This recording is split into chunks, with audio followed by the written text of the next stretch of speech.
દિવાળીના તહેવારોમાં ગાંધીનગર જિલ્લા પોલીસનો એક્શન પ્લાન તૈયાર કરવામાં આવ્યો છે। સામાન્ય દિવસો કરતાં દિવાળીના તહેવારોમાં શહેરમાં અને આસપાસના વિસ્તારોમાં દિવસ અને રાત્રિ દરમિયાન પેટ્રોલિંગ વધુ કરવામાં આવશે। સાથે જ જિલ્લા પોલીસ વડાએ નાગરિકોને અપીલ કરી છે કે જો કોઈ વ્યક્તિ અને પરિવાર લાંબા સમય માટે બહાર જતા હોય તો નજીકના પોલીસ સ્ટેશનમાં જાણ કરવી।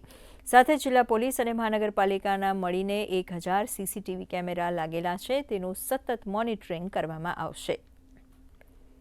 પોલીસ એની માટે આખું ગાંધીનગર ડિસ્ટ્રિક્ટમાં 25થી વધારે પીસીઆર ગાડી પેટ્રોલિંગ કરશે પબ્લિક સેફટી માટે અને તેને ખાસ કરીને કારીગરોની સેફટી માટે, અને 20થી વધુ ટીમ્સ મોટરસાઇકલ પેટ્રોલિંગ કરશે ગાંધીનગર શહેરી વિસ્તારમાં।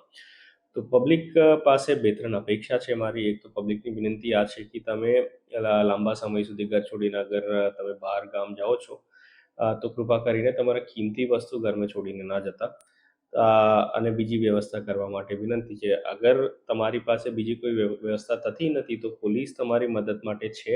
તમે પોલીસ કંટ્રોલ રૂમ નંબર 9978405968 આ નંબર ઉપર તમે ફોન કરીને તમે તમારા એડ્રેસ લખાવી શકશો।